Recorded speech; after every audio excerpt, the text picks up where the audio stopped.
Sikreto ng malalaking sahod sa Pilipinas, Sahod Series Part 1. So, bilang kabilang sa mga mapapalad na maging part ng malalaking sahod sa Pilipinas, so tips kung paano namin na-attain yung malaking sahod sa Pilipinas. So, series to. Ito yung Part 1. So, number one is we choose high-paying company. So, dito sa Pilipinas, meron magkakaparehas na position pero nagbe-base sa company kung gaano kalaki yung makukuha nyo. So, konti lang naman yung mga malalaking company sa Pilipinas. So, madali lang siyang i-search. Hindi siya mahirap gawin.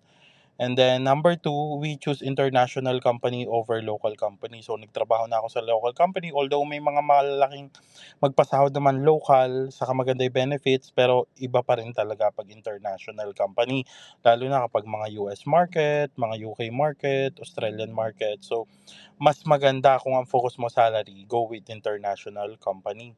And then number three is we always upgrade skills to stay competitive in the market. So parang sample dyan is yung Nokia. So hindi siya nag-upgrade, gawa lang siya ng gawa. So kapag hindi ka nag-upgrade, kumbaga ma-obsolete ka. So mas okay mag-focus ka sa mga skills na nagbibigay ng malaking salary. So yun yung another tip. And then want to know about this kind of content sa next video natin, yung part 2. So yun lang. Thank you.